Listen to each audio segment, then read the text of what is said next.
Hey guys, welcome to this tutorial, and in this tutorial I'll be sharing with you guys how I made this dress using the Ankara print and cord lace.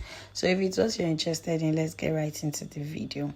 So first of all, we're going to rule a line that will serve as our shoulder line and our starting line. So we're working with the shoulder to bust point of 11, under bust 14, and an half cut of 17 and half. So our shoulder to our bust point is 11, so our under bust is 14, so our half cut is 17 and half. Then 2-inch sewing allowance. At the end of the day, if our allowance is too much, we're going to reduce it, but it's better to work with something that you're going to have an excess. So we're just going to connect our dotted lines to get our perfect vertical line, just as I am doing.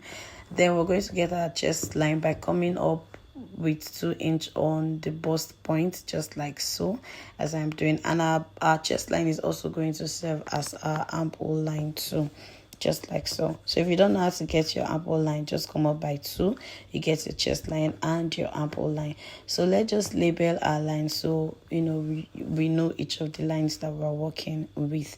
So we're working with a shoulder of 14-inch, but we're going to divide it into 2, which is going to give us 7. And we're going to mark 7.5 because half inch to join our sleeve, just like so. As we're doing it like this, just like so. Please, if you're confused, just watch the video. You're going to understand what we're doing.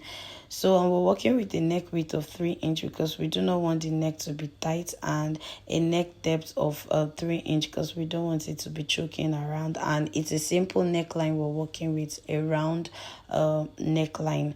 So because we don't want it to be square, just as I'm doing, we're going to make a curve, to form the curve neckline. If you don't have a rule, you can just use your free hand.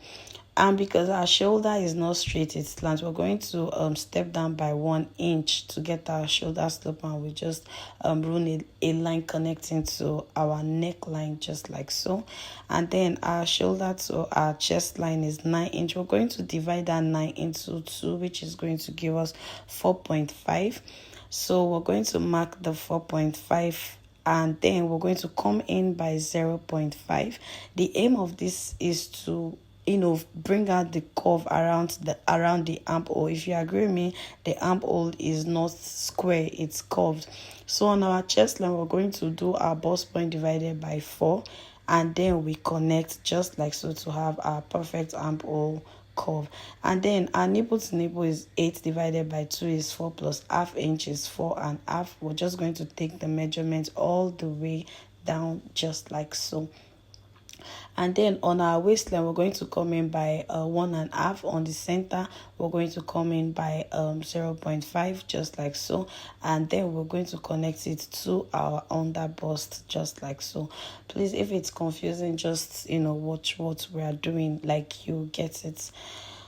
And then on our bust points, we're just going to step down by 1 inch, just like so. So we start forming our bustier curve.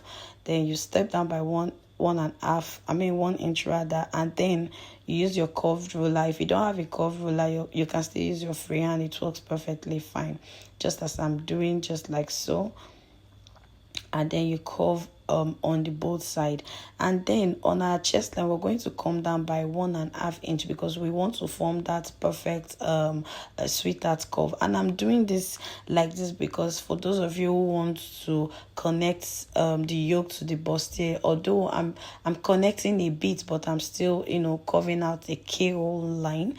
But if you want to connect your yoke to your bustier and have a sweetheart shape, this is how you're just going to do it. So I'm using my free hand to do it before I use my marker to mark, so you can all see what I am doing, just like that. So I'm satisfied with what I have done.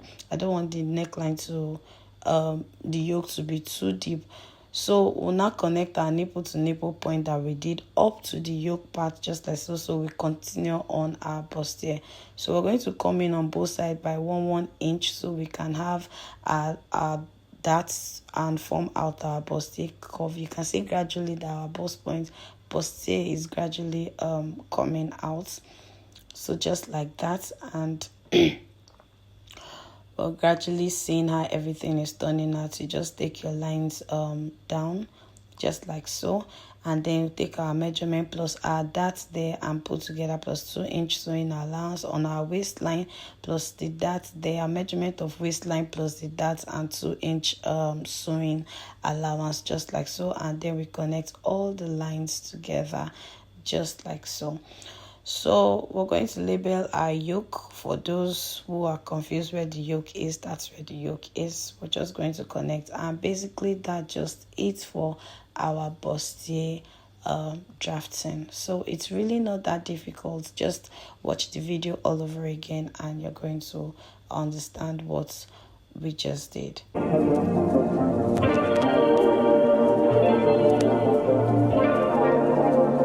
So guys, our back drafting basically is the same thing we did in front, just that a difference between our neck depth. Our neck depth was 2-inch and minus the underbust, that's just the difference between the back and the front. So we're going to take our nipple to nipple measurements just as we did in front. The back, basically, like I said, it's really nothing that's serious. So our nipple to nipple measurements, we're just going to connect our dotted lines, all the way from our bust point down, and then we're going to take 1 inch down from our bust point just as we did in front, and also 1/2 inch on both sides of the waistline, and we're just going to take our line down. It's really nothing that serious. I'm just sharing, for people who want to do exact same back. So just like so, and then on the neckline, we're just going to come down by 1 inch because I want the back yoke to have an opening. So we're just going to come down by 1 inch just like that, and give it an opening curve. So if from the zip, if you don't have a curved ruler, from the zip you can just come in by 2 inch or 2.5. If you want it to be wide, you can just make it wider. So this is what I just did, for back opening. I didn't want it to really be that open.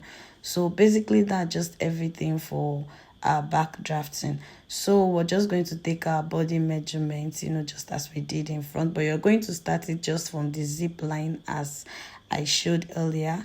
So our bust measurement plus 2 inch and our waist measurement divided by 4 plus the dart we took there, just mark it plus 2-inch sewing allowance. So basically that just is to just connect the lines together, and that's all for the back drafting. So that's just everything, and this is a zipper for those who are going to be using zipper too. I used zip, but if you want yours to have a yoke at the back, you can just make it to be open a bit, and that's just all for it. So thank you very much guys for watching this tutorial. I'll see you in my next video where I'm going to share the sewing tutorial of this video. So bye for now. I'll see you in my next video. Bye.